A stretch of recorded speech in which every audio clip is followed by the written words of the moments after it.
those who love God must love their brothers and sisters also. I want this morning to have a discussion with you about love and what love really is, or what indeed it should be, and to evaluate ourselves and to see if we are loving. Now, love is one of those things that should have us nice and bubbly and so forth, but love is a serious thing. My first question is this: the love that we are called to, or let's put it another way, a mother's love. Is there any difference between a mother's love and the love we are required to share with each other? There is? You're sure? I don't think so, you know. Because many of us, we say there's no love like a mother's love. And honestly, there's not. When you think of all the things that mothers do, if we look through the Bible, we see the Bible littered with mothers that did some relatively remarkable things. We have Eve, the mother of all living. Eve means living, and she was the first mother, the first to ever give birth to a child. She had 3 sons, Cain, Abel, and Seth. Now, Abel had been murdered by Cain, and it was through the line of Seth that people began to call upon the name of the Lord. You can look to Genesis 25 to 26 for that. And we also had the mother of Moses, who went to great lengths to protect her son. We had Hannah, who prayed for a child and then dedicated that child to God. That in itself doesn't seem to make much sense, because you want a child, but you get a child and then you give it to God. Then there's Mary, the ultimate example. But the thing is, in all of these, there are examples for us to follow. Because the way I say it, the love of a mother somehow steps up there with the love of God. When we truly love persons, when we are in love, what happens? When you're in love, y'all don't want to say it, so I'll say it. You do some relatively foolish things. Okay? Things that you wouldn't normally do. And you talk about being smitten and all of these things. I will come closer to you. Because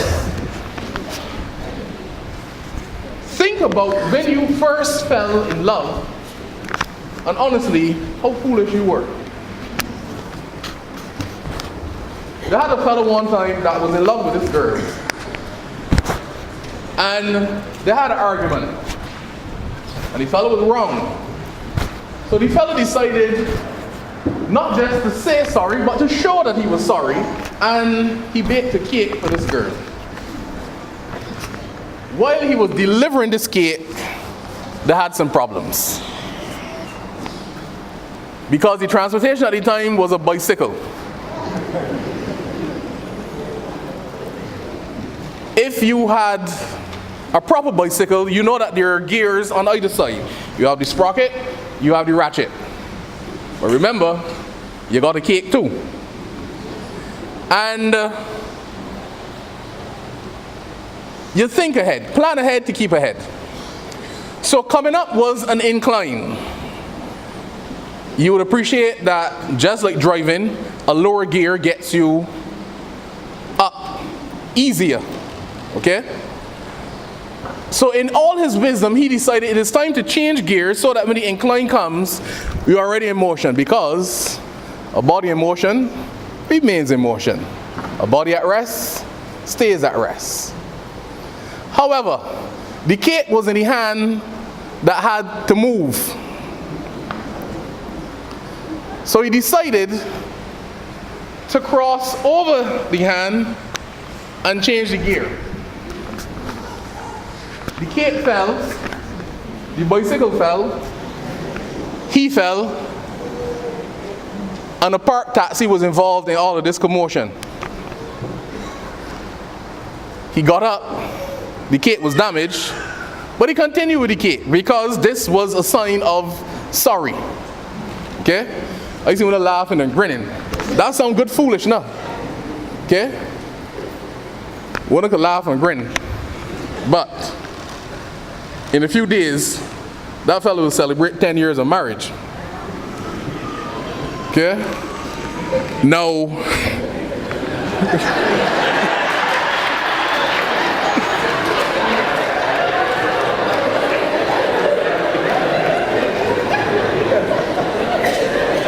What am I laughing at? I said a fella. I was a man. The thing is, when we're in love, we do some relatively foolish things.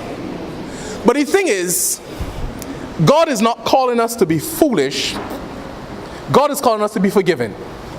One of the reasons we cannot love or to truly love is because we cannot find it in our hearts to forgive.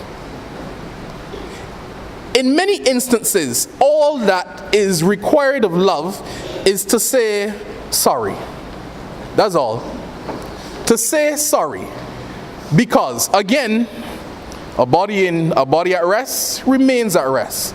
Because love is this million-ton object that has to get moving. And the thing is, it cannot get moving unless we all get it moving. Love is difficult to do because right now, love is this big, heavy thing. And if you alone are trying at love, nothing is happening. Because love has to come from all of us. When you think about a mother, that is where true love resides. Let me just say here, get close to some men. I'm not necessarily a fan of Mother's Day. My wife told me that's because I'm not a mother. Okay? Because I'm asking, what is the purpose of Mother's Day? The thing is, I thought about this long and hard. And the purpose is for us, children, who I don't want to say are ungrateful, but who act that way sometimes, to say thanks. Because how many of us have actually said thank you?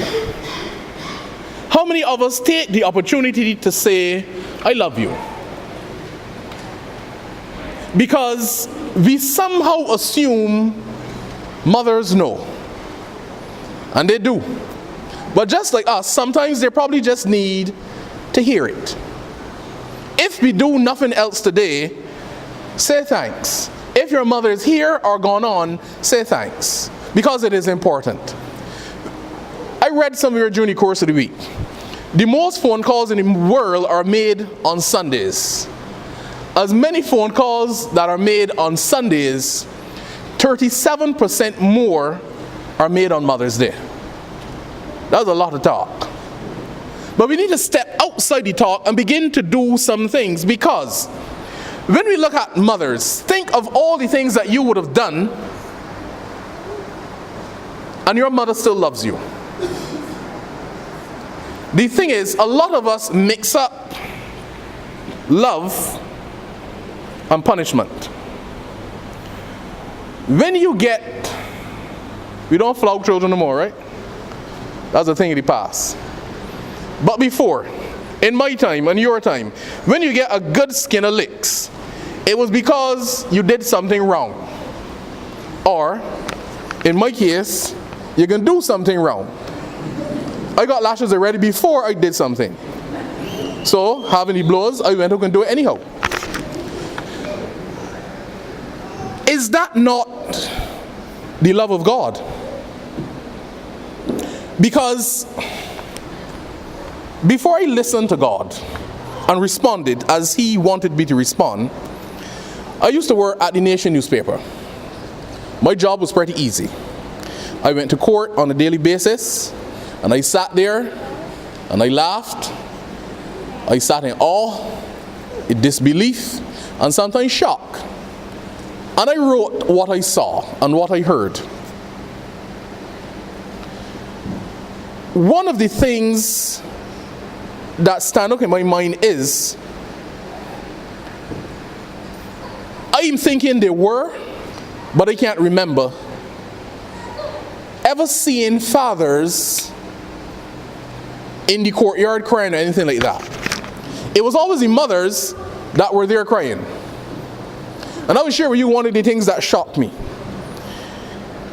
In the late 1990s, when almost every day some person was shot, when it was actually discovered that we had gangs, despite what others were saying, there was this one mother, and this is almost like something that's burned onto my brain. I remember walking down the steps of the courtroom and hearing her say, I got money put down for when he get in trouble, so he get the best lawyer. And I thought to myself, well, I can't tell you what I thought, but seriously though, is that not love? We might think it's ignorance, but is that not love? Because despite whatever happens, she will be there for her son. Okay? Now, you might call it ignorant, but consider this. That is practically the same love that God has for us. Because despite whatever we do, God is there waiting for us to come. And when things get really bad, He comes for us. That is love. So then when we think of ourselves, because if we have mothers and we have God, and we can put those two in the same box or bracket or whatever, think then of the love we should share with each other. Are we willing to share that love with each other? Are we willing to, in the midst of everything, I don't want to be foolish, but to forgive, despite whatever, to share love? Because today we will wish mothers happy Mother's Day, but are we really understanding what a mother's love is? Despite all, a mother is there. This is where things get difficult. Because that is the same love that Christ is calling us to. Because despite what a person does, we are called to love them. He's not asking us. He's not telling us and giving us an option. He has commanded us to love. And he goes a little further. If you say you love God and cannot love your brother or your sister, you're a liar. And we need to take these things seriously, because many of us come because we love God. God is love, and those who live in love live in God, and God lives in them. We are called to abide in that love. What does that mean? To live in this love. The problem is, love belongs to me, and I will give it to whoever I want to give it to. The problem is, love belongs to God, and we are called to share that love. If we're not doing that, then we're wasting time. If we're wasting time, we got some problems. Because at the end of the day, what are we going to give account for? If there's any person you can think about, before we get there, I'll ask you this question. Is there big sin and little sin? You sure? Think before you answer. No big sin, no little sin. Sin is sin. You comfortable with that? Is that your final answer? So sin is sin. So Mr. Jordan walking, going out there and the dollar drop in his pocket, and I take it up and I put it in my pocket. Is that a sin? Yes. Really? What if I think, suppose I didn't want $1, and I see that as God giving me $1.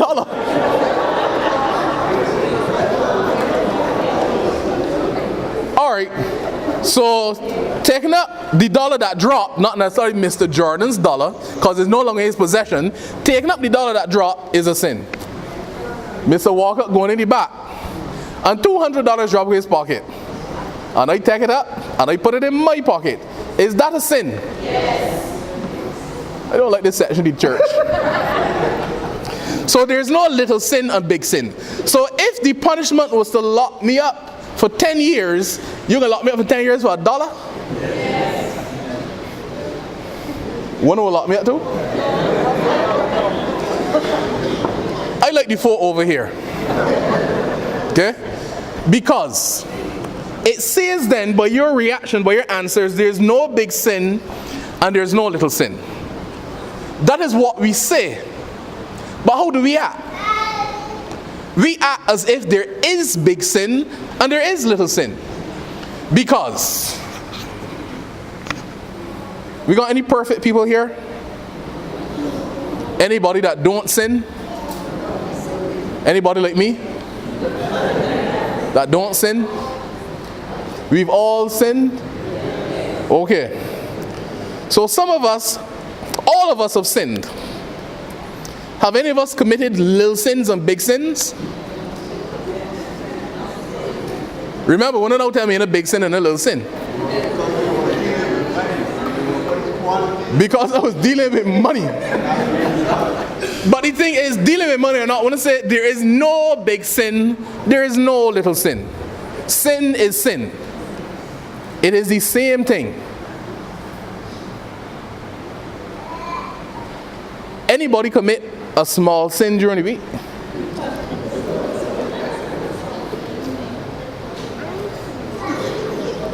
Let me ask you, anyone want to sin during the week? It is small or big?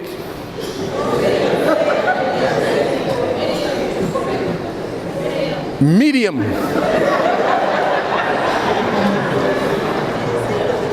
We gotta pray for this section of the church, boy. So we have some medium sin, some in between. That sounds good. That sounds like a good Anglican sin.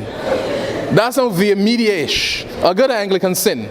Now the thing is, if we are going to hold to the fact that sin is sin, consider this: God forgives. God loves. What then could somebody have done that is so bad that you can't forgive? That you cannot bring yourself to love? Remember, in a small sin and a little sin. So the same level that you are on, they are on.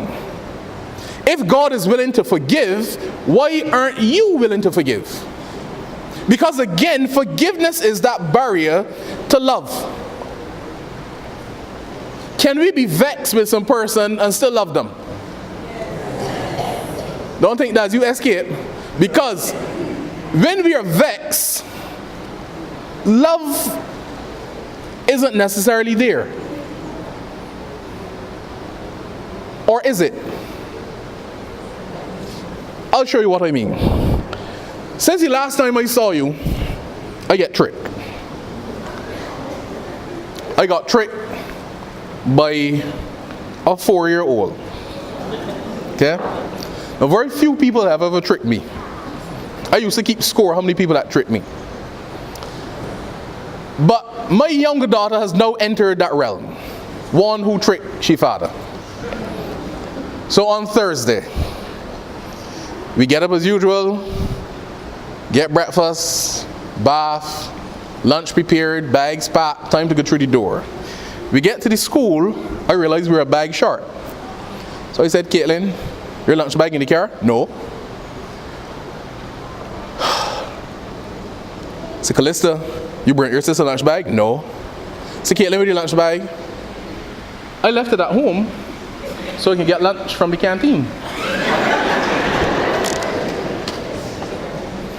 Wanna laugh and see? I get vexed. She was drinking a bottle of water. I snatched the water and pelted it away. I said, so what then about your snacks and your mobby and your water?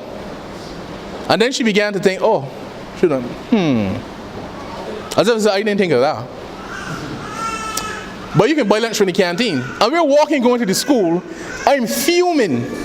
And she says to me, but I have water. If you didn't throw me the water, I would have had water.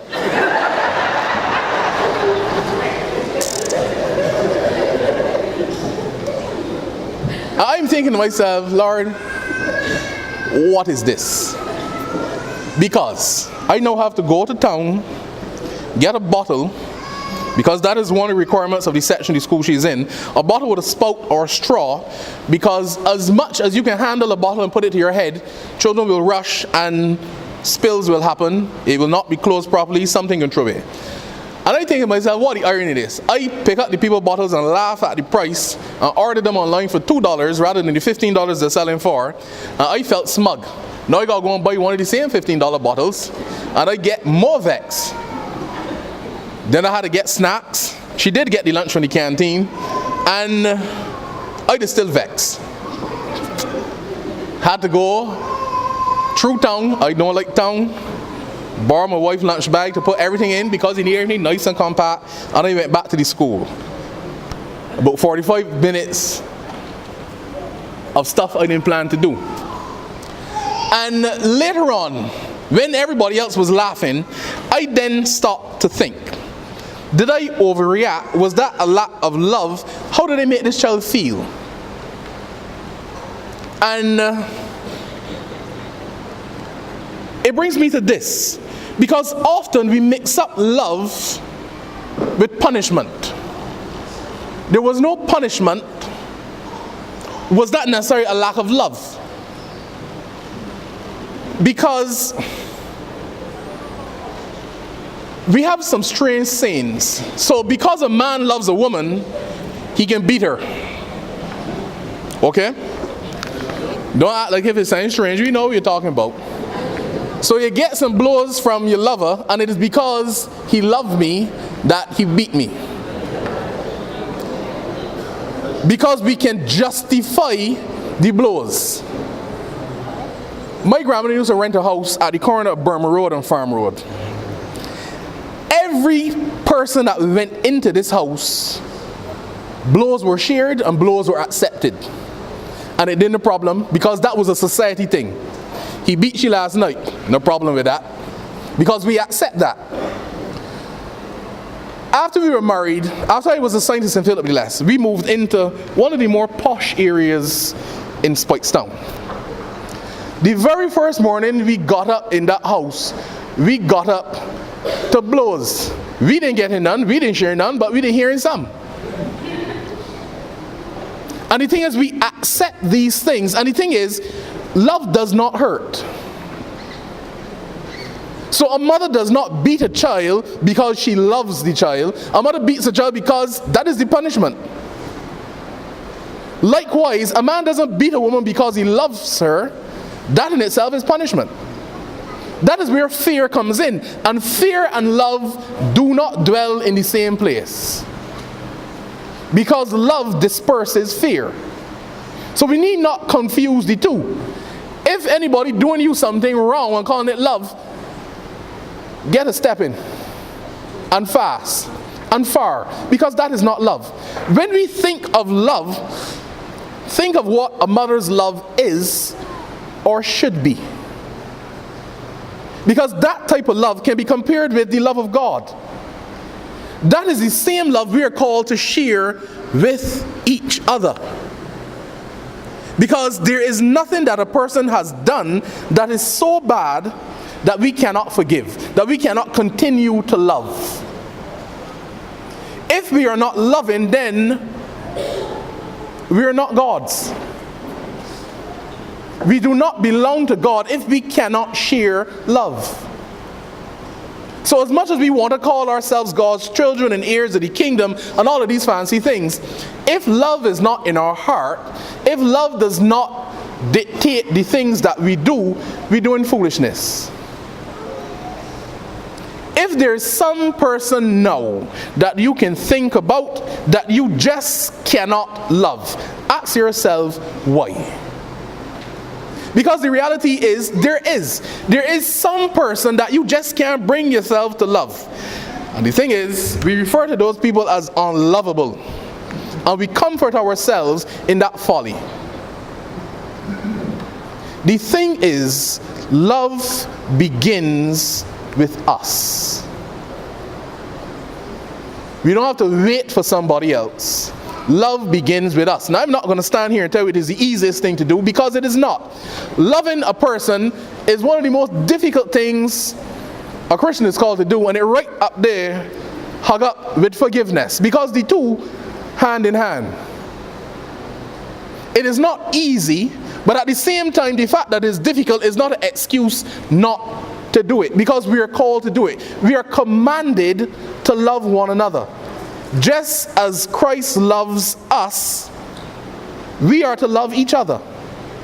So that means in spite of whatever, despite whatever, we share love. Are we willing to do that? What did they keep enough noise, man, when they're laughing at the priest? The boy ain't saying nothing now. The thing is, if you're not willing to love, we are saying to God, I ain't really about that. I ain't about you and this Christian thing. I can't get that done. Is that what we're saying?